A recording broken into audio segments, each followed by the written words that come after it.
ಖುಷಿ ಆಯಿತು ಸೂರಯ್ಯನಿಗೆ. ಹೋದ, ಮನೆಯೊಳಗೆಲ್ಲ ಸ್ವಚ್ಛತಾ ಕಾರ್ಯವನ್ನು ಮಾಡ್ಲಿಕ್ಕತ್ತ. ಎಲ್ಲ ಸ್ವಚ್ಛತಾ ಕಾರ್ಯವನ್ನು ಮಾಡಿ ಗುರುಗಳು ಹೇಳಿರುವಂತಹ ದಿನಾಂಕ ಬಂತು.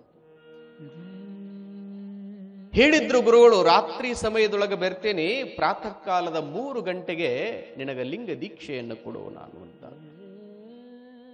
ಲಿಂಗ ದೀಕ್ಷೆಯನ್ನು ಕೊಡುವಂತಹ ಸಂದರ್ಭದೊಳಗ ಯಾವುದೇ ಗಲಾಟೆಗಳಿರಬಾರದು. ಪ್ರಾತಃ ಕಾಲದೊಳಗ ದೇವತಾ ಮೂರ್ತಿಗಳು ಇರ್ತಾರೆ, ಅಂತಹ ಸಂದರ್ಭದೊಳಗ ದೀಕ್ಷೆಯನ್ನು ಕರುಣಿಸೋಣ ಅನ್ನುವಂಥದ್ದು. ಗುರುಗಳು ಬಂದು ರಾತ್ರಿ ವೇಳೆ ಪೂಜೆ ಪ್ರಸಾದವನ್ನು ಮಾಡಿ ಮಲಗಿಕೊಂಡ್ರು. ಬೆಳಗಿನ ಜಾವ 2 ಗಂಟೆಗೆ ಎದ್ದು ಎಲ್ಲ ಚಟುವಟಿಕೆಗಳ ಪ್ರಾರಂಭ ಆಯಿತು. ಮನೆಯೊಳಗ ದೀಪ, ಎಲ್ಲ ಕಡೆ ಸುಗಂಧ ಪರಿಮಳ ಬೀಸಲಿಕ್ಕತ್ತಿತ್ತು. ಉರಿಲಿಂಗ ದೇವರು ಸ್ನಾನವನ್ನು ಮಾಡಿ ಗದ್ದಿಗೆ ಮೇಲೆ ಕೂತ್ಕೊಂಡಿದ್ರು.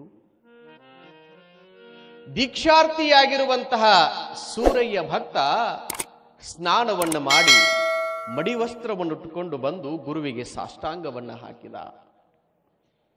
ಆ ಸಾಷ್ಟಾಂಗ ಹಾಕುವಂತಹ ಸನ್ನಿವೇಶಕ್ಕನೇ ಒಬ್ಬ ಕಳ್ಳ ಬರ್ತಾನೆ. 3-4 ಮನೆಗಳನ್ನು ಸುತ್ತ ಹಾಕ್ತಾನ. ಎಲ್ಲಿ ಹೋದ್ರೂ ಕೂಡ ಆತನಿಗೆ ಕಳ್ಳತನ ಮಾಡಲಿಕ್ಕೆ ಆಗಲಿಲ್ಲ. ಕೊನೆಗೆ ಈ ಮನೆಗಾದ್ರೂ ಹೋಗಿ ನಾವು ಕಳ್ಳತನ ಮಾಡಬೇಕು ಅಂತೇಳಿ ಬಂದು ನೋಡ್ತಾನ, ಬೆಳಕಿತ್ತು ಮನೆಯೊಳಗ. ಈ ಮನೆಯೊಳಗ ಬೆಳಕಿಂಡಿಗಳು ಅಂತ ಇರ್ತಿದ್ದು ನಮ್ಮ ಎಲ್ಲ ಮೊದಲು. ಈಗೂ ಕೂಡ ಹಳೆಯ ಮಠದಲ್ಲಿ ಕೂಡ ಇದಾವ. ಪ್ರತಿಯೊಬ್ಬ ಮನೆಯೊಳಗೂ ಕೂಡ ಬೆಳಕಿಂಡಿ ಅಂತ ಇರ್ತಿದ್ವಿ. ಅದು ಮಧ್ಯಸ್ಥಾನದೊಳಗಿರ್ತಿತ್ತು, ಬ್ರಹ್ಮಸ್ಥಾನ ಅಂತ ಹೇಳ್ತಾರೆ. ಆ ಬೆಳಕಿಂಡಿಯೊಳಗೆ ಬಂದು ನೋಡ್ಲಿಕ್ಕತ್ತ ಕಳ್ಳ. ಇಲ್ಲಾದ್ರೂ ನನಗೇನಾದ್ರೂ ಸಿಗಬಹುದು ಅಂತ ಹೇಳಿ ನೋಡ್ಲಿಕ್ಕತ್ತ. ಅಲ್ಲಿರುವಂತಹ ಕ್ರಿಯೆಗಳನ್ನು ನೋಡಿ ಮಗ್ನನಾದ. ಆತ ಬಂದು ಸಾಷ್ಟಾಂಗವನ್ನು ಹಾಕುವಂತಹದ್ದು. ಆತನಿಗೆ ಗುರುಗಳು ಹೇಳ್ತಾರೆ, ಅಪ್ಪ ನೀನು ಇಂದಿನಿಂದ ದೀಕ್ಷೆಯನ್ನು ತಗೊಳಕತ್ತಿ ಅಂದ ಮ್ಯಾಲ್ತ ಬಹಳ ಪರಿಶುದ್ಧನಾಗಿರಬೇಕು. ದೀಕ್ಷೆಯನ್ನು ಕೊಡುವಂತಹ ಸಂದರ್ಭದೊಳಗ ದೀಕ್ಷೆಗಳು 3 ತರನಾಗಿ ಬರುತ್ತಾವೆ. ದೀಕ್ಷಾರ್ಥಿಗಳು ತಿಳ್ಕೊಳ್ಬೇಕು ಅಂತ ಹೇಳ್ತಾರೆ. ವೇದಾದೀಕ್ಷೆ, ಕ್ರಿಯಾದೀಕ್ಷೆ, ಮಂತ್ರ ದೀಕ್ಷೆ ಅಂತ. ವೇದವನ್ನ ಹೇಳೋದ್ರ ಮೂಲಕ ವೇದಾದೀಕ್ಷೆಯನ್ನು ಕೊಡ್ತಾರೆ. ಆತನಿಗೆ ಭಸ್ಮವನ್ನು ಹಚ್ಚೋದು, ಗಂಧ, ಧೂಪ, ದೀಪ, ನೈವೇದ್ಯ ಇವುಗಳನ್ನು ಮಾಡೋದ್ರ ಮೂಲಕ ಅವನಿಗೆ ಕ್ರಿಯಾ ದೀಕ್ಷೆಯನ್ನು ಕೊಡ್ತಾರೆ. ಕೊನೆಯದಾಗಿ ಆತನ ಕಿವಿ ಒಳಗ ಮಂತ್ರೋಪದೇಶವನ್ನು ಮಾಡುವಂತಹದ್ದು. ಈ ಎಲ್ಲ ಕ್ರಿಯೆಗಳನ್ನು ಕಳ್ಳ ನೋಡ್ಲಿಕ್ಕತ್ತ. ಆ ಸೂರಯ್ಯನಿಗೆ ಕೈ ಒಳಗ ಲಿಂಗವನ್ನ ಕೊಡ್ತಾರೆ ಗುರುಗಳು. ಅವಾಗ ಹೇಳ್ತಾರೆ, ಸೂರಯ್ಯ ಜಗತ್ತಿನಲ್ಲಿ ಅತ್ಯಂತ ಶ್ರೇಷ್ಠವಾಗಿರುವಂತಹದ್ದು, ಬಹಳ ಕಿಮ್ಮತ್ತಿರುವಂತಹದ್ದು ನಿನಗ ಕೊಡಾಕತ್ತಿದ್ದೀನಿ. ಅದ್ಭುತವಾಗಿರುವಂತಹ ಶಕ್ತಿ ಇದ್ರೊಳಗೆ ಒಳಗೆದ, ಅಡಗಿರುವಂತಹ ಶಕ್ತಿ ಬಹಳದ. ನಿನಗ ಮನಸ್ಸಿಗೆ ಆನಂದವನ್ನು ಕೊಡುವಂತಹ ತಾಕತ್ತು, ಶಕ್ತಿ ಈ ಲಿಂಗದೊಳಗದ. ಈ ಲಿಂಗವನ್ನ ನೀನು ಪೂಜೆ ಮಾಡ್ಲಿಕ್ಕತ್ತಿ ಅಂತಂದ್ರ ನಿನ್ನೆಲ್ಲ ಇಷ್ಟಾರ್ಥಗಳ ಈಡೇರ್ತಾವ ಅಂತೇಳಿ ಗುರುಗಳು ಹೇಳಾಕತ್ತರು. ನಿನ್ನ ಜೀವನದೊಳಗ ನೀನು ಏನನ್ನ ಅನ್ಕೊಳ್ತೀಯಲ್ಲ ಅದೆಲ್ಲ ನಿನಗ ಒಲಿತದ. ಈ ಇಷ್ಟಲಿಂಗವನ್ನ ನೀನು ಪೂಜಿಸು, ಪ್ರಾರ್ಥಿಸು ಅಂತ ಹೇಳಾಕತ್ತಾರ ಗುರುಗಳು. ಆಗ್ಲಿರಪ್ಪ, ಎಲ್ಲ ತಮ್ಮ ಆಜ್ಞೆ, ತಮ್ಮ ಕೃಪಾ ಅಂತ ಹೇಳಿ ಅನಾಕತ್ತ. ಇವ ನೋಡ್ಕೋತ ನಿಂತಿದ್ದ, ಪೆದ್ದ ನೋಡ್ಕೋತ ನಿಂತ ಸಂದರ್ಭದೊಳಗ ನೋಡಿ ನೋಡಿ ನೋಡಿ ಕಂಗಳ ತುಂಬಾಕತ್ತು. ಕಂಗಳು ತುಂಬಿದ ಬಳಿಕ ನೋಡಲಿಲ್ಲ. ಕಣ್ಗಳು ತುಂಬಿದ ಬಳಿಕ ನೋಡಲಿಲ್ಲ. ಕಣ್ಗಳು ತುಂಬಿದ ಬಳಿಕ ನೋಡಲಿಲ್ಲ. ಕಿವಿಗಳು ತುಂಬಿದ ಬಳಿಕ ಕಿವಿಗಳು ತುಂಬಿದ ಬಳಿಕ ಕೇಳಲಿಲ್ಲ ಕೇಳಲಿಲ್ಲ ಕೇಳಲಿಲ್ಲ ಕೇಳಲಿಲ್ಲ ಕಣ್ಗಳು ತುಂಬಿದ ಬಳಿಕ ನೋಡಲಿಲ್ಲ ಕೇಳಲಿಲ್ಲ ನೋಡಲಿಲ್ಲ.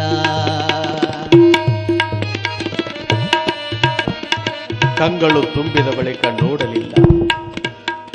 ಕಂಗಳು ತುಂಬಬೇಕಂತ ನೋಡಿ ನೋಡಿ ಕಂಗಳು ತುಂಬಬೇಕು. ಮನೆಯನ್ನು ಮರೆತ, ತನ್ನನ್ನು ತಾನು ಮರೆತ, ನಾನು ಯಾಕೆ ಬಂದೇನೆನ್ನುವಂತಹದ್ದನ್ನು ಮರೆತ ಅನ್ಕೊಳ್ತಾನೆ ಮನಸ್ಸಿನೊಳಗ. ಓಹೋ, ಈ ಇಷ್ಟಲಿಂಗವನ್ನು ಕಟ್ಕೊಳ್ಳೋದ್ರಿಂದ ನನಗೆಲ್ಲಾ ಸಿಗ್ತೈತಿ ಅಂದ ಮ್ಯಾಲ್ತ ನನ್ನಂತ ಶ್ರೀಮಂತನ ಯಾರದಾರ? ನಾನಿದನ್ನು ಪಡ್ಕೊಳ್ಬೇಕು, ನಾನಿದನ್ನು ಪಡ್ಕೊಳ್ಬೇಕು ಅಂತೇಳಿ ಅಂದ. ಯಾವಾಗ ಗುರುಗಳು ಆತನಿಗೆ ಲಿಂಗ ದೀಕ್ಷೆಯನ್ನು ಕೊಟ್ರಲ್ಲ, ಆ ಕೊಡುವಂತಹ ಸಂದರ್ಭದೊಳಗೆ ಎಲ್ಲ ಕ್ರಿಯೆಗಳನ್ನ ಆತನಿಗೆ ಹೇಳುತ್ತಾರೆ. ನೋಡಪ್ಪ, ಆ ದೇವರು ಈ ದೇವರು ಅಂತ ಹೇಳಿ ಮತ್ತೊಂದು ದೇವರಕ್ಕ ಹೋಗಬೇಡ, ಇದೇ ಒಂದೇ ದೇವರು, ಇದರಲ್ಲೇ ನಿಷ್ಠೆ ಇಟ್ಟುಕೊಂಡು ದೇವರ ಪೂಜೆಯನ್ನು ಮಾಡು, ಈ ಲಿಂಗವನ್ನ ಪೂಜೆ ಮಾಡು. ಏಕ ಏವ ಶಿವ ಸಾಕ್ಷಾತ್ ಚಿದಾನಂದಮಯೋ ವಿಭು, ಒಬ್ಬನೇ ಒಬ್ಬ ದೇವರದಾನೆ, ಆ ದೇವರನ್ನ ಪ್ರಾರ್ಥಿಸು, ಪೂಜಿಸು. ಅಲ್ಲಿ ಇಲ್ಲಿ ಕಾಣುವಂತಹ ದೇವರುಗಳು ದೇವರಲ್ಲ, ನಿನ್ನ ಕೈಯೊಳಗಿರುವಂತಹದ್ದು ಇಷ್ಟಲಿಂಗನೇ, ಇದ್ರೊಳಗೆ ಎಲ್ಲ ದೇವರು ಅದಾವ. ಅಸುರರ ಮಾಲೆಗಳಿಲ್ಲ, ತ್ರಿಶೂಲ ಢಮರುಗಳಿಲ್ಲ, ಬ್ರಹ್ಮ ಕಪಾಲವಿಲ್ಲ, ಭಸ್ಮ ಭೂಷಣನಲ್ಲ, ಋಷಿಯ ವಾಹನನಲ್ಲ, ಋಷಿಯ ಮಗಳೊಡನೆ ಇರುವಾತನಲ್ಲ, ಎಸಗುವ ಸಂಸಾರದ ಕುರುಹಿಲ್ಲದಾತಂಗೆ ಹೆಸರ್ಯಾವುದು ಇಲ್ಲ ನಮ್ಮ ಅಂಬಿಗರ ಚೌಡಯ್ಯ ಅಂತ ಹೇಳ್ತಾರೆ. ಆತನಿಗೆ ಯಾವ ಹೆಸರುಗಳು ಇಲ್ಲ. ಆತ ಮಾಲೆಯನ್ನ ಹಾಕೊಂಡಾನ ಅಂತ ಹೇಳ್ತಾರ, ಪಾರ್ವತಿ ಗಂಡ ಅಂತ ಹೇಳ್ತಾರ, ಆದ್ರೆ ಆ ಯಾವ ಹೆಸರುಗಳಿಲ್ಲ. ಆತ ಈ ಒಂದೇ ಒಂದು ಲಿಂಗ ಅದಲ್ಲ, ಈ ಲಿಂಗದೊಳಗ ಅದಾನ, ಆತನನ್ನ ಮಾತ್ರ ಪೂಜೆ ಮಾಡಬೇಕು. ನಮ್ಮವ್ರು ಬಹಳ ಏನ್ ಮಾಡ್ತೀವಿ ಅಂದ್ರೆ, ನಾವು ಅಲ್ಲಿ ಹೋಗ್ತೀವಿ, ಅಲ್ಲಿ ಒಂದು ತರೋದೆ ಮನೆಗೆ, ಒಂದೊಂದು ದೇವಸ್ಥಾನಕ್ಕೆ ಹೋದಿವಿ ಅಂದ್ರೆ ಆ ಎಲ್ಲವನ್ನ ದೇವರ ಅಂತ ತಗೊಂಡು ಬರೋದೆ. ನೋಡ್ಬೇಕು, ನಮ್ಮ ಕಡೆ ಎಲ್ಲ ಭಕ್ತರ ಮನೆಗೆ ಹೋಗಿರ್ತೀವಿ ನಾವೆಲ್ಲ, ಆ ಜಗುಲಿ ಮ್ಯಾಲ ಎಷ್ಟೊಂದು ದೇವರುಗಳು, ಆ ಜಗುಲಿ ಮ್ಯಾಲ ಸಾಲ್ವಾತು ಅಂತ ಹೇಳಿ ಮತ್ತೆ ಹೊರಗೆ ಬರಾಕತ್ತಾವೆಲ್ಲ. ನೀವೇನು ಹುಡುಗರದಿರಲ್ಲ, ಮನೆಯೊಳಗೆ ಆದಂತ ಅನುಭವನೇ ಇದು. ನಿಮಗೆ ದಿನಾಲು ಬೆಳಗ್ಗೆ ಎದ್ದು ನಿಮ್ಮ ಅಪ್ಪ ಅವ್ವ ಮನೆಯೊಳಗೆ ಏನ್ ಹೇಳ್ತಾರಂದ್ರೆ, ಜಳಕ ಮಾಡು ಪೂಜೆ ಮಾಡಂತಾರ. ಹೌದಲ್ಲ? ಪೂಜೆ ಮಾಡಂತಾರಲ್ಲ. ನಿಮ್ಮದು ದೊಡ್ಡ ಜಗಳ ಅದ, ನಾ ಪೂಜೆ ಮಾಡೋಲ್ಲ ಅಂತಿರ್ತೀರಿ ನೀವು. ನನಗೊಂದು 4 ಕೂಡ ನೀರು ತಗೊಂಡು ಬಾ ಅಂತ ಹೇಳು, ನೀರು ತರ್ತೇನೆ, ಖರೆ ನಾ ಪೂಜೆ ಮಾಡಂಗಿಲ್ಲ. ಕೇಳೇನಿ ಇದನ್ನ. ದೇವರು ಎಷ್ಟು ಪೂಜೆ ಅದ. ಹುಡುಗರು ಒಂದು ದೇವರ 2 ದೇವರಿದ್ದು ಅಂದ್ರ ಆನಂದವಾಗಿ ಪೂಜೆ ಮಾಡಿ ಬಿಟ್ಟು ಬಿಡ್ತಾವ. ನಾವೊಂದು ದಿವ್ಸ ಕೇಳಿದೆ ಒಬ್ಬ ಹುಡುಗನಿಗೆ, ಅಲ್ಲಪ್ಪ ಯಾಕೆ ಪೂಜೆ ಮಾಡಂಗಿಲ್ಲ? ಅಲ್ರಿಪ್ಪ, ಅದು ಒಂದು ಪೂಜೆನು 2, ಅವತ್ರ ಒಮ್ಮೆ ಜಳಕ ಮಾಡಿಸ್ಕೋತ ಬರ್ಬೇಕ್ರಿ, ಅದಕ್ಕೊಮ್ಮೆ ವಿಭೂತಿ ಹಚ್ಕೋತ ಬರ್ಬೇಕ್ರಿ, ಮತ್ತೊಮ್ಮೆ ವಿಭೂತಿ ಹಚ್ಕೋತ ಬರ್ಬೇಕು, ಕುಂಕುಮ ಹಚ್ಕೋತ ಬರ್ಬೇಕು, ಆಮೇಲೆ ಹೂವು ಪತ್ರಿ ಇಟ್ಟೆಲ್ಲ ಮಾಡುವ. ನಂದು ಕತಿ ರಾಮಾಯಣ ಆಗಿರ್ತೈತ್ರಿ ಅನ್ನ, ನಂದು ಮುಗದ ಹೋಗಿರ್ತೈತಿ, ಏನ್ ಮಾಡ್ಬೇಕು ಅಲ್ಲಿತ್ತನ. ಸುಮ್ಮ ಅದಕ್ಕೆ 4 ಕೂಡ ನೀರು ತಂದು ಬಿಟ್ರ ಬಹಳ ನೆಮ್ಮದಿ ಆಯ್ತು ನನಗ ಅಂತಂದ್ ನಾವು. ಯಾವುದೋ ಒಬ್ಬ ಹೆಣ್ಮಗಳು ಮಗನಿಗೆ ಹೇಳಿದ್ರಂತ, ನೋಡಪ್ಪ ಸ್ನಾನ ಮಾಡು, ಇವತ್ತು ಅಮಾವಾಸ್ಯೆ ಅದ, ಬೇಗ ಬೇಗ ಸ್ನಾನ ಮಾಡಿ ಒಂದು ಸ್ವಲ್ಪ ಪೂಜೆ ಮಾಡು, ಊಟ ಮಾಡು ಅಂದು. ನನಗೆ ಹೊಟ್ಟೆ ಹಸ್ತೈತಿ ಅಂದ. ನನಗೆ ಮೊದಲು ಊಟ ಕೊಡು ಅಂದ. ಇಲ್ಲ ಇಲ್ಲ ಇಲ್ಲ ಇಲ್ಲ ಹಂಗಲ್ಲದ, ಇವತ್ತು ಅಮಾವಾಸ್ಯೆ ಐತಿ, ಅದು ರವಿವಾರ ಅಮಾವಾಸ್ಯೆ ಅದ, 2 ಚರಿಗೆ ಜಳಕ ಮಾಡಬೇಕು, ಪೂಜೆ ಮಾಡಬೇಕು, ಊಟ ಮಾಡಬೇಕು. ಇಲ್ಲ, ನೀ ಸ್ನಾನ ಮಾಡಿ ಪೂಜೆ ಮಾಡಿದ್ರೆ ನಿನಗೆ ಊಟ ಅಂದಳಕ್ಕೆ ಅವ್ವ. ಸುಮ್ಮನೆ ಯಾಕೆ ಇಲ್ಲಿ ಕಾಡೋದಂತ ಹೇಳಿ 2 ಕಿಲೋಮೀಟರ್ ಅಕ್ಕನ ಕೊಟ್ಟಿದ್ರು. ಅಕ್ಕನ ಹತ್ಯಾಕೋ ಅದ ಊಟ ಮಾಡ್ಬೇಕಂತ ಹೇಳಿ ಅಂದ್ರೆ ಅಷ್ಟು ದೇವ್ರಿದ್ದು ಅಲ್ಲಿ. ಅಲ್ಲಿಗೆ ಹೋದ, ಅಕ್ಕ ಆರಾಮದಿ? ಹ್ಞೂ ಆರಾಮದಿ. ಮಾವಾದು ಎಲ್ಲ ಆರಾಮದ. ಮತ್ತೇನೇನ್ ಮಾಡಕತ್ತೀರಿ? ಇವತ್ತು ಅಮಾವಾಸ್ಯೆ ಐತೆಪ್ಪ, ಎಲ್ಲಾರು ದೌಡ್ ಹೋಗ್ಯಾರ. ಅವರು ಬಾ ಒಳಗ ಬಾ, ಒಂದ್ ಸ್ವಲ್ಪ ಒಂದ್ 2 ಚರಿಗೆ ಜಳಕ ಮಾಡು, ದೇವ್ರ ಪೂಜೆ ಮಾಡು ಅಂದ್ಳಕಿ. ಅಕ್ಕ ನನಗೆ ಹಸು ಆಗೈತಿ, ನನಗೆ ಊಟ ಕೊಡು ಅಂದ್ ನಾವು ಮೊದಲು. ಇಲ್ಲ ಇಲ್ಲ ಇಲ್ಲ, ಯಾಕಂದ್ರೆ ಈಕಿ ಅವನ ಮಗಳಿಕಿ ಹೆಣ್ಮಗಳು. ಅವಾಗ ಆ ಹುಡುಗ ಹೇಳ್ದ, ನೋಡುವ ನಾ ಬರ್ಬೇಕಾದ್ರ ಸುಮ್ಮ ಬಂದಿಲ್ಲ, ಯಾಕೆ ಬಂದಿನಿ ಅಂತಂದ್ರ ಅವ್ವ ಮನಿಯೊಳಗ ಅದಾಳಲ್ಲ, ಹಾರ್ಟ್ ಅಟ್ಯಾಕ್ ಆಗಿ ಅವು ಸತ್ತಾಳ ಅಂತ ಹೇಳಿದವ್. ಇದು ಹೊಯ್ಕೋ ಬಡ್ಕೋ ಚಾಲೋ ಆಯ್ತು ಹೆಣ್ಮಗಳು. ಈಕ ಯಾವಾಗ ಹೊಯ್ಕೊಳ್ಳೋದು ಬಡ್ಕೊಳ್ಳೋದು ಚಾಲು ಮಾಡಿದಳ, ಇವ ಅಡಿಗೆ ಮನೆಗೆ ಹೋದ. ಒಮ್ಮೆ ಒಳಗೆ ಅಡಿಗೆ ಮನೆಗೆ ಹೋಗಿ ಒಂದಿಷ್ಟು ಅನ್ನ ಸಾರು ರೊಟ್ಟಿ ಕಾಯಿಪಲ್ಯ ಕೆನಿ ಮೊಸರು ಹಾಕೊಂಡು ಹೊಡೆದ. ಮತ್ತೆ ಇಲ್ಲಿಲ್ಲ, ಸೀದಾ ಮತ್ತೆ ಮನೆಗೆ ಹೋದವ್. ಅವನ ಅತ್ಯಾಕ, ಯವ್ವ ನೀ ಇಲ್ಲಿ ನನಗ ಊಟ ಕೊಡ್ಲಾರ ಅಕ್ಕನ ಮನೆಗೆ ಹೋಗಿದ್ನಿ, ಅಲ್ಲಿ ಅಕ್ಕ ಊರ್ಲಾಕೊಂಡು ಸತ್ತಾಳ ಅಂದ್. ಈ ಹೆಣ್ಮಗಳು ಅಮಾವಾಸ್ಯೆ ದಿವಸ, ಅಯ್ಯೋ ಎಂತ ಕತಿ ಇದು. ಅಮಾವಾಸ್ಯೆ ದಿವಸ ನನ್ನ ಮಗಳು ಸಾಯ್ಬೇಕಂತೇಳಿ ಅವು ಅಣಕತ್ತಾಳ, ಮಗಳ ಅಣಕತ್ತಾಳ. ನಮ್ಮ ಅವ್ವಗ ಅಮಾವಾಸ್ಯೆ ದಿವಸ ಸಾಯ್ಬೇಕಾಗಿತ್ತ ಅಂತೇಳಿ ಅದು. ಆ ಹೆಣ್ಮಗಳು ಆಫೀಸ್ಗೆ ಹೋಗಿರುವಂತಹ ಗಂಡನನ್ನ ಕರೆಸಿದಳು, ಬರ್ರಿ ಇಲ್ಲಿ ಈ ಹೆಣ್ಮಗಳು ಟ್ರ್ಯಾಕ್ಟರ್ ರೆಡಿ ಮಾಡಕತ್ತಾಳ. ಎದಕ್ಕ? ಅವ್ವಗ ಮಣ್ಣು ಹಾಕಕ್ಕಂತೇಳಿ.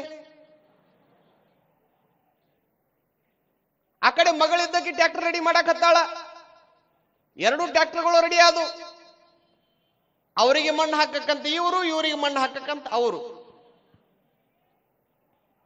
2 ಗಾಡಿಗಳು ಬರಾಕತ್ತು. ಆ 2 ಗಾಡಿಗಳು ಕೂಡು ಜಾಗಕ್ಕೆ ಒಂದು ಗಿಡದಾಗ ಕೂತಿದ್ದೀವ. ಇವ್ 2 ಗಾಡಿಗಳು ಇದ್ರ ಬದ್ರ ಆದ ತಕ್ಷಣ ನೀವೆಲ್ಲಿ ಹೊಂಟ್ರಿ? ನಿಮಗ್ ಮಣ್ಣು ಹಾಕಕ್. ನೀವೆಲ್ಲಿ ಹೊಂಟ್ರಿ? ನಿಮಗ್ ಮಣ್ಣು ಹಾಕಕ್. ಮತ್ ಹಿಂಗ್ಯಾಕ್ ಮಾಡಿದವ? ಅವ ಮ್ಯಾಲ ಅಂತಾನೆ, ಇನ್ನೊಮ್ಮೆ ನನಗ್ ಪೂಜೆ ಮಾಡಂತೀರ, ನಾವು ಇನ್ನೊಮ್ಮೆ ಪೂಜೆ ಮಾಡಂತೀರ. ಈ ದೇವರುಗಳು ನಮ್ಮನ್ನ ಏನ್ ಮಾಡಕತ್ತಾವಂದ್ರ, ಬಹಳಷ್ಟು ದೇವರುಗಳು ಆಯ್ತ ನಂತರ ಕೊಲ್ಲಾಕ್ ಹತ್ತು ಬಿಟ್ಟವ. ಒಂದೇ ಒಂದು ದೇವರ ಮಾಡಬೇಕು, ಒಂದೇ ಒಂದು ಪೂಜೆ ಮಾಡಬೇಕು ಅಂತಂದ್ರ ಬಹಳ ಖುಷಿಯಿಂದ ಪೂಜೆ ಮಾಡ್ತಾರ, ಪ್ರೀತಿಯಿಂದ ಪೂಜೆ ಮಾಡ್ತಾರ, ಭಕ್ತಿಯಿಂದ ಪೂಜೆ ಮಾಡ್ತಾರೆ. ಅಂತಹ ಪೂಜೆಯನ್ನ ನಾವು ಮಾಡುವಂತವರಾಗಬೇಕು. ಅಂತಹ ಮಾತುಗಳನ್ನ ಸೂರಯ್ಯನಿಗೆ ಹೇಳಾಕತ್ತಾರೆ.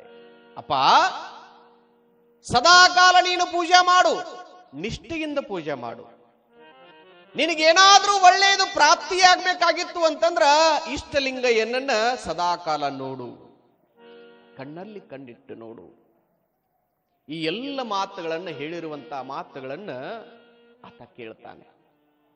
ಓಹೋ, ಇಷ್ಟೆಲ್ಲ ಇರುವಾಗ ಇದನ್ನು ನಾನು ಪಡ್ಕೊಳ್ಳೇಬೇಕು, ಇದನ್ನು ಪಡ್ಕೊಳ್ಬೇಕು, ಇದನ್ನು ತಿಳ್ಕೊಳ್ಬೇಕು ನಾನು ಅಂತ ಹೇಳಿ ಗುರುಗಳು ಬೆಳಗ್ಗೆ ಏನು ಹೊರಟ್ರಲ್ಲ, ಆ ಗುರುಗಳ ಬೆನ್ನು ಹತ್ತಿ ಬಿಟ್ಟ ಪೆದ್ದ. ಗುರುಗಳ ಹಿಂಬಾಲಕನಾಗಿ ಬೆನ್ನು ಹತ್ತಲಿಕ್ಕೆ ಪ್ರಾರಂಭ ಮಾಡಿದ. ನಾನು ಹೇಳಿ ಕೇಳಿ ಹಿಂದುಳಿದ ಮನುಷ್ಯ. ಅವರು ಹಿರೇಮಠದ ಸ್ವಾಮಿಗಳು ನನ್ನನ್ನು ಹೆಂಗ ಸ್ವೀಕಾರ ಮಾಡ್ತಾರ? ಮಾಡಂಗಿಲ್ಲ. ಗುರುಗಳು ತಮ್ಮ ಪಾಡಿಗೆ ತಾವಿರಲಿ, ನನ್ನ ಪಾಡಿಗೆ ನಾನು ಇರ್ತೀನಿ, ನಿತ್ಯವೂ ಕೂಡ ನನ್ನ ಕಾಯಕವನ್ನು ನಾನು ಮಾಡಬೇಕು ಅಂತ ಅನ್ಕೊಂಡ. ಬೆಳಗಿನ ಜಾವದೊಳಗ ಒಂದು ಕಟ್ಟಿಗೆ ಹೊರೆಯನ್ನ ಹಾಕ್ತಿದ್ದ, ಕಸ ಹೊಡಿತಿದ್ದ, ನೀರು ಹೊಡಿತಿದ್ದ, ರಂಗೋಲಿ ಹಾಕ್ತಿದ್ದ. ಒಂದಲ್ಲ ಎರಡಲ್ಲ, 3 ತಿಂಗಳವರೆಗೆ ಹಾಕಿದ. ಗುರುಗಳಂದ್ರು, ಇಂತಹ ಗುಪ್ತ ಭಕ್ತಿಯನ್ನು ಮಾಡುವಂತಹ ಶರಣ ಯಾರದಾರ ನಮ್ಮ ಮಠದೊಳಗ? ಯಾರದಾರ? ಯಾರವರು ಅಂಥೇಳಿ ಅನಾಕತ್ರು. ಮಠದೊಳಗಿರುವಂತಹ ಎಲ್ಲರನ್ನ ಕೇಳಿದ್ರು ಗುರುಗಳು, ನೀ ಮಾಡಾಕತ್ತೇನಪ್ಪ ಅಂತಂದಾಗ, ಇಲ್ರಿಪ್ಪ ನಾ ಏನ್ ಮಾಡ್ತಾ ಇಲ್ಲ. ಮತ್ತೆ ಯಾರು ಈ ಕೆಲಸವನ್ನು ಮಾಡಾಕತ್ತಾರ? ನಮಗ್ ಗೊತ್ತಿಲ್ರಿಪ್ಪ. ಇವನನ್ನ ಹಿಡಿಬೇಕು ಅಂತ ಹೇಳಿ ಗುರುಗಳು 3 ಗಂಟೆಗೆ ಎದ್ದು ಬಂದು ನೋಡ್ತಾರ, ಕಟ್ಟಿಗೆ ಹೊರಿ ಬಿದ್ದಿತ್ತು. ಅರೇ ಬಾಪ್ರೇ ಅಂದ್ರು. ಮಹಾರಾಷ್ಟ್ರದೊಳಗಿರುವಂತಹದ್ದು ಮಠ. ಅರೇ ಬಾಪ್ರೇ, मी एक महीना नहीं 4 महिना पासून बघा लागलो हे सगळं फार छान दिसा लागले ಅಂತ ಹೇಳ್ತಾರೆ ಅವ್ರ ಮಹಾರಾಜರು ಮರಾಠಿಯೊಳಗೆ. ನಾನು 4 ತಿಂಗಳದಿಂದ ನೋಡಾಕತ್ತೀನಿ, ಇಷ್ಟು ಚಂದ ವ್ಯವಸ್ಥೆಯನ್ನು ಮಾಡಾಕತ್ತಾನಲ್ಲ, ಸಿಗಲಿಲ್ಲ ಆ ಮನುಷ್ಯ, ಸಿಗಲಿಲ್ಲ. ಗುರುಗಳಂದ್ರು, ಎಂಥ ಭಕ್ತದಾನಿವ, ಈ ಅಪರೂಪದ ಭಕ್ತ ಇಷ್ಟೊಂದು ಗುಪ್ತವಾಗಿ ಮಾಡುವುದಕ್ಕೆ ಕಾರಣ ಏನು ಅಂತ ಅನ್ಕೊಂಡ್ರು. ಇವನನ್ನ ಹಿಡದೇ ತೀರಬೇಕು ಅಂತ ಹೇಳಿ ರಾತ್ರಿ ಮಲಗಲಿಲ್ಲ. 10 ಗಂಟೆಗೆ ಬಂದು ಕೂತ್ರು. 10 ಗಂಟೆಗೆ ಬಂದು ಕೂತಂತ ಸಂದರ್ಭದೊಳಗ ಕಟ್ಟಿಗೆ ಹೊರೆಯನ್ನ ಹಾಕಿದ. 11 ಗಂಟೆಗೆ ಬಂದು ಸಾಷ್ಟಾಂಗ ನಮಸ್ಕಾರವನ್ನ ಹಾಕಿದ.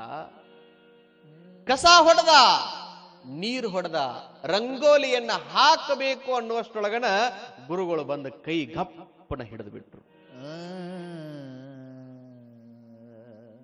ಯಾರಪ್ಪ ನೀನು, ಯಾರೋ ನೀನು, ನಿನಗೇನು ಬೇಕಪ್ಪ ಅಂತೇಳಿ ಕೇಳಾಕತ್ರು ಗುರುಗಳು. ಯಪ್ಪ, ನಾನು ನಿಮ್ಮ ಸೇವೆಯನ್ನು ಮಾಡುವಂತಹ ನಿಮ್ಮ ಭಕ್ತ ಅಂತ ಹೇಳಿದ. ಸರಿ, ಈ ಗುಪ್ತ ಭಕ್ತಿಯನ್ನು ಮಾಡಲಿಕ್ಕೆ ಕಾರಣ ಆದ್ರೂ ಏನಪ್ಪ?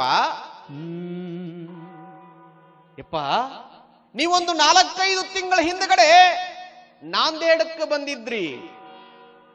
ಸೂರಯ್ಯ ಅನ್ನುವಂತಹ ಭಕ್ತನ ಮನೆಗೆ ಬಂದಿದ್ರಿ. ಅಲ್ಲಿ ನೀವು ಅವನಿಗೆ ದೀಕ್ಷೆಯನ್ನು ಕೊಡಾಕತ್ತಿದ್ರಿ. ಅದನ್ನ ನಾನು ನೋಡಾಕತ್ತಿದ್ನಿ. ಅದನ್ನು ನೋಡಿ ನನಗೂ ಹಿಂಗನಿಸ್ತು, ನಾನು ಜೀವನದೊಳಗೆ ತಗೊಳ್ಬೇಕು ಅಂತೇಳಿ ಅನ್ಕೊಂಡ್ನಿ. ಅದಕ್ಕ ನೀವು ಆ ದೀಕ್ಷೆಯನ್ನ ನನಗೆ ಕರುಣಿಸಬೇಕು ಯಪ್ಪ ಅಂತೇಳಿ ಪ್ರಾರ್ಥನೆಯನ್ನು ಮಾಡಿಕೊಂಡ. ಹೌದೇನಪ್ಪ, ನಿನ್ನ ಹೆಸರೇನು ಅಂತ ಕೇಳಿದ್ರು ಗುರುಗಳು. ಯಪ್ಪ, ನನ್ನ ಹೆಸರು ಪೆದ್ದಿ ಅಂತ ಹೇಳಿ.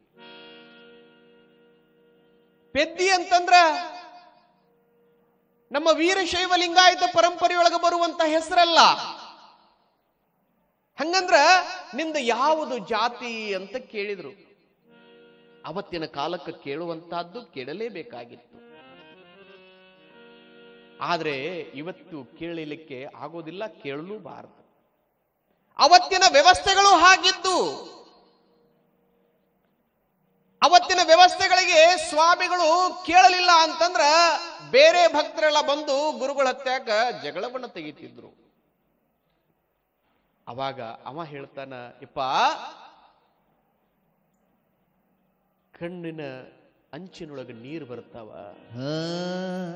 ಯಪ್ಪ, ನಾನು ಹರಿಜನರಾಮದೇನಪ್ಪ, ಹರಿಜನರಾವಣ.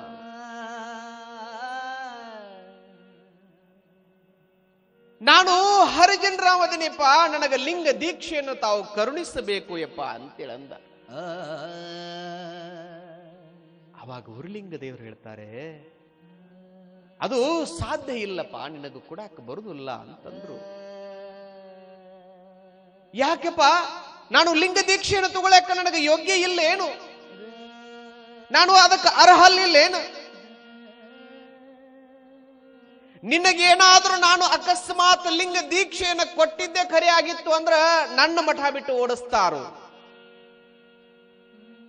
ನಮ್ಮ ಲಿಂಗಾಯತ ಪರಂಪರೆಯೊಳಗ ಆ ವ್ಯವಸ್ಥೆಯೊಳಗ ಜನರು ಅಂಧಕಾರದೊಳಗ ಬಿದ್ದಾರ. ಅವರು ಕೇವಲ ತಾರತಮ್ಯೆಯನ್ನು ಮಾಡ್ತಾರ, ಜಾತಿ ಪಂಗಡಗಳನ್ನ ನೋಡ್ತಾರ.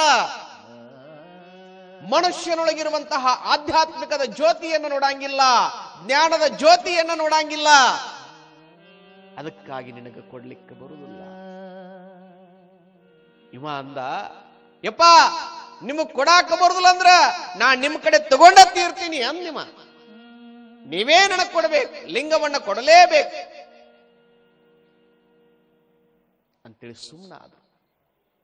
ನಿತ್ಯವೂ ಕೂಡ ಮಠದಲ್ಲಿ ಸೇವಾ ಮಾಡಾಕತ್ತ. ಮತ್ತಂಗ ನಿತ್ಯ ಮಾಡೋದು ಸೇವಾ. ಕಟ್ಟಿಗೆ ಹಾಕ್ತಿದ್ದ, ಕಸ ಹೊಡಿತಿದ್ದ, ನೀರು ಹೊಡಿತಿದ್ದ, ರಂಗೋಲಿ ಹಾಕ್ತಿದ್ದ.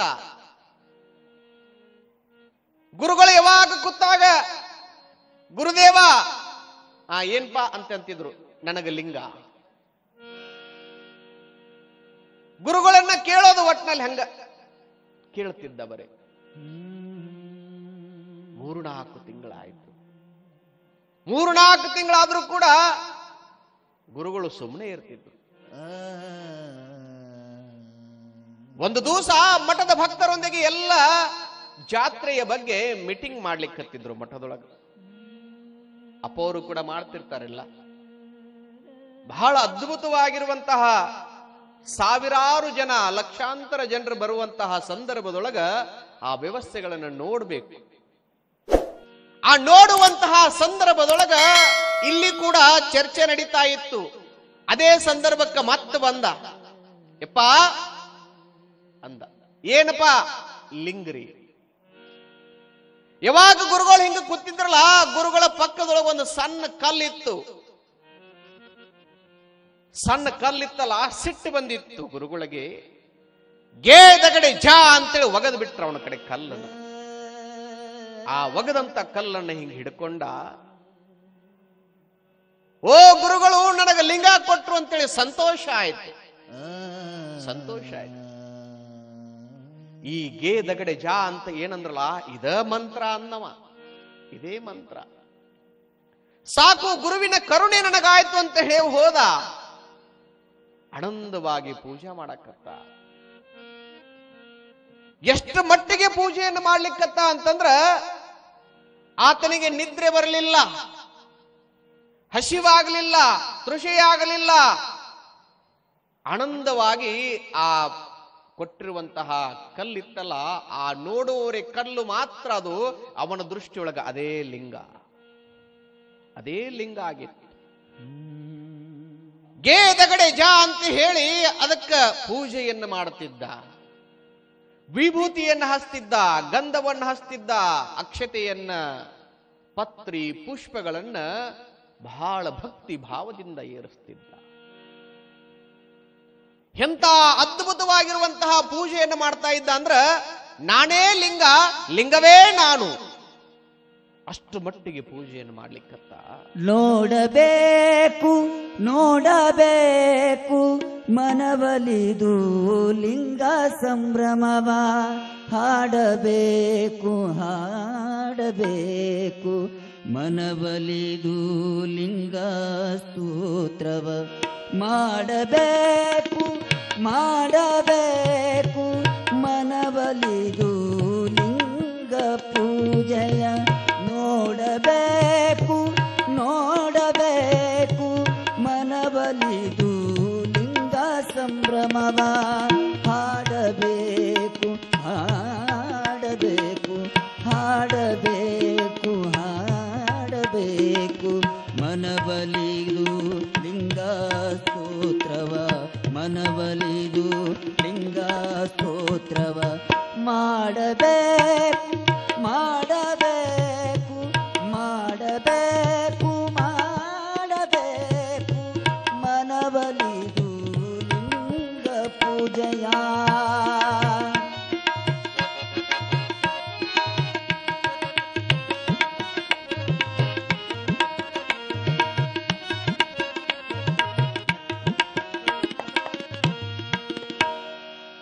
ಕೂಡಬೇಕು ಕೂಡಬೇಕು ಕಪಿಲ ಸಿದ್ಧ ಮಲ್ಲಿಕಾರ್ಜುನನ, ಎಲ್ಲ ಗುರು ಚನ್ನ ಬಸವಣ್ಣನ, ಕೂಡಬೇಕು ಕೂಡಬೇಕು ಕಪಿಲ ಸಿದ್ಧ ಮಲ್ಲಿಕಾರ್ಜುನನ, ಎಲ್ಲ ಗುರು ಚನ್ನ ಬಸವಣ್ಣನ, ಎಲ್ಲ ಗುರು ಚನ್ನ ಬಸವಣ್ಣನ, ಇಷ್ಟಲಿಂಗದಡಿಯಲ್ಲಿ ಇಷ್ಟಲಿಂಗದಡಿಯಲ್ಲಿ ಮಾಡಬೇಕು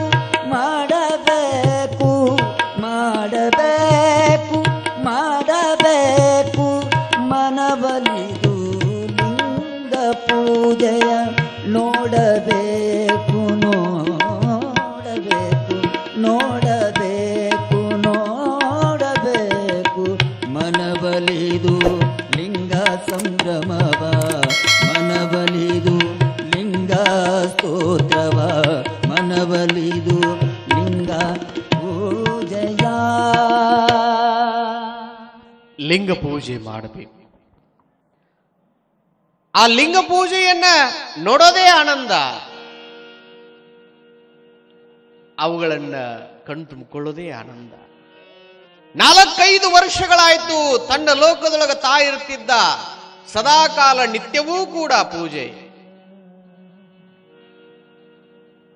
ನಾಂದೇಡ ನಂದಗಡ ಅಂತ ಅದಕ್ಕೆ 2 ಮಾತುಗಳನ್ನು ಹೇಳ್ತಾರೆ.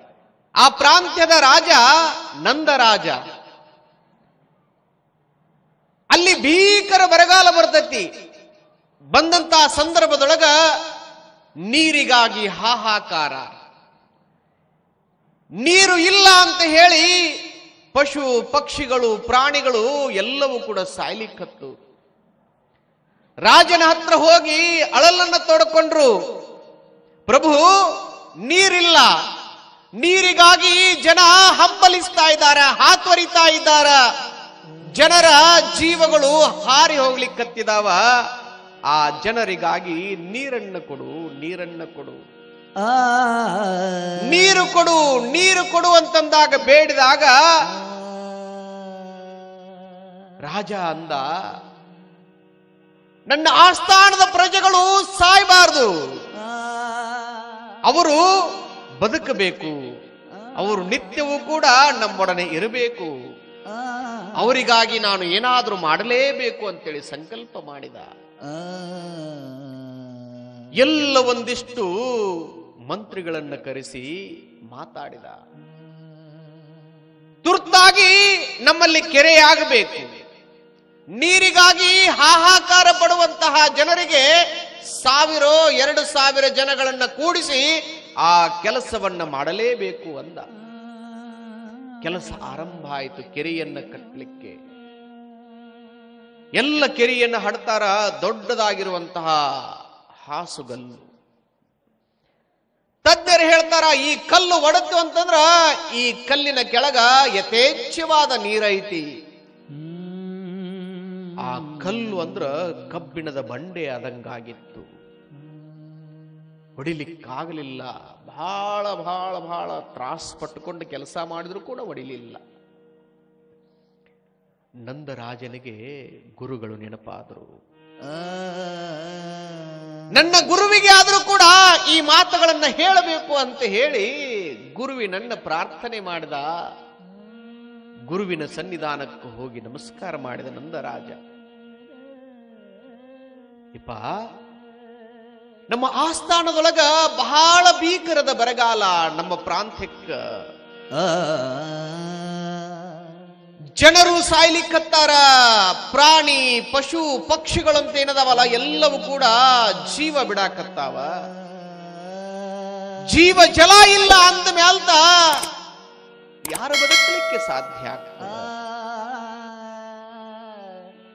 ಏನಾದ್ರೂ ನಿಮ್ಮ ಕರುಣೆ ನಮ್ಮ ನಾಡಿಗೆ ಆಗಬೇಕು ಯಪ್ಪ, ನಮ್ಮ ಆಸ್ಥಾನದ ಮೇಲೆ ಇರಬೇಕು ಯಪ್ಪ.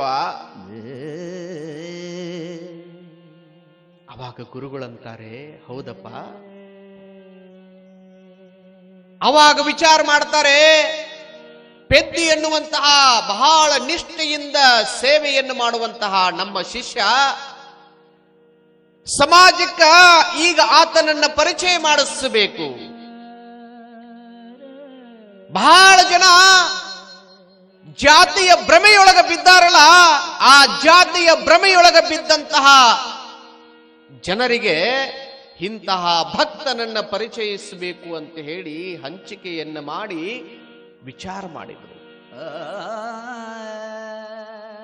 ಅವಾಗ ನಂದರಾಜನಿಗೆ ಹೇಳುತ್ತಾರೆ, ಮಹಾರಾಜ, ಅದು ನನ್ನಿಂದನೂ ಕೂಡ ಆಗಂಗಿಲ್ಲ. ಅದಕ್ಕೆ ಒಬ್ಬನೇ ಒಬ್ಬ ಅದಾನ, ಪೆದ್ದಿ ಎನ್ನುವಂತಹ ಅದಾನ. ಆತನನ್ನ ಕರೆಕೊಂಡು ಬಂದಿ ಅಂತಂದ್ರ ಬಹಳ ಚಂದ ಕೆಲಸ ಆಗ್ತದ. ಅಲ್ಲಿರುವಂತಹದ್ದೆಲ್ಲ ಕ್ಷಣಾರ್ಧದೊಳಗ ಕೆಲಸ ಮುಗಿತದ. ಆಗ್ಲಿರಿಪ್ಪ, ನೀವು ಹೆಂಗ ಹೇಳ್ತೀರಿ ಹಂಗ. ಆತನನ್ನು ಹುಡುಕಲಿಕ್ಕೆ ಪ್ರಾರಂಭ ಮಾಡಿದ್ರು. ಸಿಕ್ಕ. ಆತನಿಗೆ ಹೇಳಿದರು, ಇಂತಹ ಸಮಯದೊಳಗ ಈ ನಾಡಿಗೆ, ಈ ನಾಂದೇಡಕ್ಕ ಪೂಜ್ಯರಾಗಿರುವಂತಹ ಗುರುಲಿಂಗ ದೇವರು ಬರ್ಲಿಕ್ಕತ್ತಾರ. ನೀವು ಎಲ್ಲಿ ಇರ್ತೀರಲ್ಲ ನಿಮ್ಮನ್ನ ಕರ್ಕೊಂಡು ಬರ್ಲಿಕ್ಕೆ ಹೇಳಿದಾರ, ನೀವು ಬರಬೇಕು. ಬಹಳ ಖುಷಿ ಆಯ್ತು. ನನ್ನ ಗುರುವಿನನ್ನ ನೋಡೋದು ಅಲ್ಲಿ ಇಲ್ಲಿ ಮಾತ್ರ ಕದ್ದು ಮುಚ್ಚಿ ನೋಡ್ತಿದ್ದೆ. ಯಾಕಂದ್ರೆ ಗುರು ನನಗ ಒಲದು ಲಿಂಗ ಕೊಟ್ಟಾನ ಅಂದ ಮ್ಯಾಲ್ತ ಗುರುವಿನನ್ನ ನೋಡಿ ಖುಷಿ ಪಡೋದಷ್ಟೇ. ಗುರುವಿನ ಹತ್ರ ಹೋಗಿ ನಾನು ಏನು ಮಾಡುವಂತದ್ದಿಲ್ಲ. ಕೇವಲ ನನಗ ಬೇಕಾಗಿದ್ದು ಗುರುದರ್ಶನ. ಅಲ್ಲಿ ಇಲ್ಲಿ ಗುರು ಸಿಕ್ಕರು ಅಂತಂದ್ರ ದರ್ಶನ ಮಾಡ್ಕೊಂಡು ನಾನು ಆರಾಮ್ ಇರ್ತಿದ್ನಿ. ಅವ್ರ ಹತ್ರ ಹೋಗಿ ಮುಖ ತೋರಿಸೋದು ಬೇಡ ಅಂತೇಳಿ ಇಟದೂಸಿದ್ದೆ. ಗುರು ಕರುಣೆ ನನಗೆ ಇವತ್ತಾಯ್ತು ಅಂತ ಹೇಳಿ ಬಹಳ ಖುಷಿ ಪಟ್ಟ, ಆನಂದ ಪಟ್ಟ. ಬರ್ತೀನಿ ಅಂತ ಹೇಳಿ ಬಂತೇ ಬಿಟ್ಟ.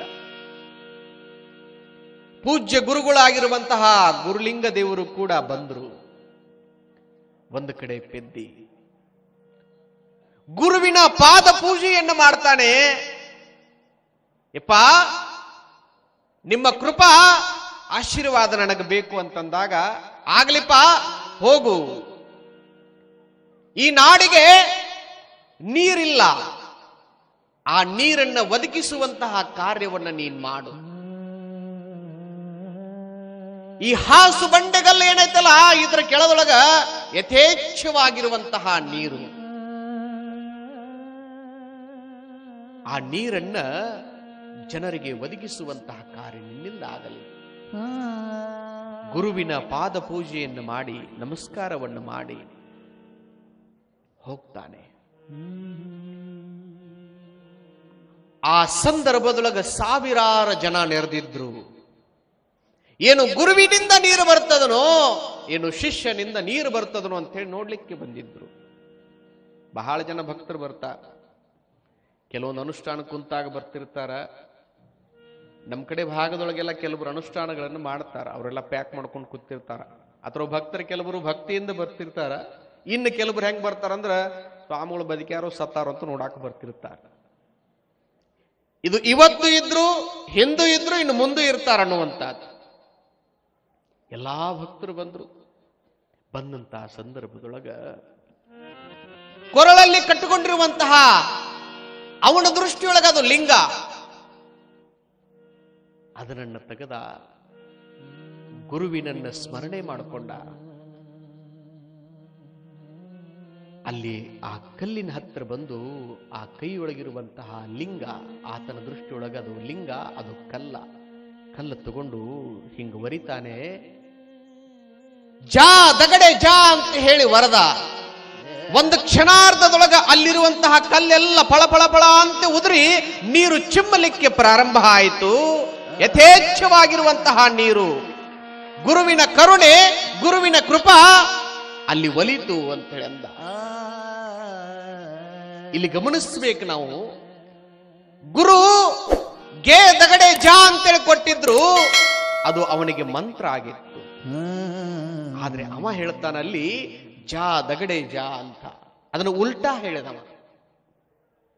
ನಾವು ಕೂಡ ನಿತ್ಯವೂ ಕೂಡ ಗುರುಗಳು ನಮಗ ಮಂತ್ರವನ್ನ ಹೇಳಿರ್ತಾರಲ್ಲ, ಪಂಚಾಕ್ಷರಿ ಮಂತ್ರವನ್ನ ಹೇಳ್ತಾರೆ ನಮಗ. ಆ ಪಂಚಾಕ್ಷರಿ ಮಂತ್ರವನ್ನ ನಾವು ಪಠಣ ಮಾಡ್ತೀವಲ್ಲ, ಅದು ನಮ್ಮ ಆತ್ಮದ ಆನಂದಕ್ಕಾಗಿ. ನಮ್ಮ ಜೀವನದೊಳಗೆ ಯಾರಾದ್ರೂ ಕೂಡ ನಮಗ ತೊಂದರೆಗಳನ್ನ, ತಾಪತ್ರೆಗಳನ್ನ ಮಾಡ್ಲಿಕ್ಕತ್ತಿದ್ರು ಅಂತಂದ್ರ ಆ ಮಂತ್ರವನ್ನ ಉಲ್ಟಾ ಓದ್ಬೇಕು ನಾವು. ಯಾವಾಗ ನಾವು ಆ ಮಂತ್ರವನ್ನ ಉಲ್ಟಾ ಪಠಣವನ್ನ ಮಾಡ್ತೇವೋ, ನಮಗೆ ಬಂದಂತಹ ಕಷ್ಟಗಳು ದೂರ ಆಗಿ ಹೋಗ್ತಾವೆ. ಇಲ್ಲಿಯೂ ಕೂಡ ಆ ಮಾಡಿರುವಂತಹ ಕಾರ್ಯ ಅದನ್ನೇ. ಗುರುಗಳು ಗೇ ದಗಡೆ ಜಾ ಅಂತ ಹೇಳಿದ್ರಲ್ಲ, ಜಾ ದಗಡೆ ಜಾ ಅಂತ ಹೇಳಿದಾಗ ಅಲ್ಲಿರುವಂತಹದ್ದು ನೀರು ಬಂತು.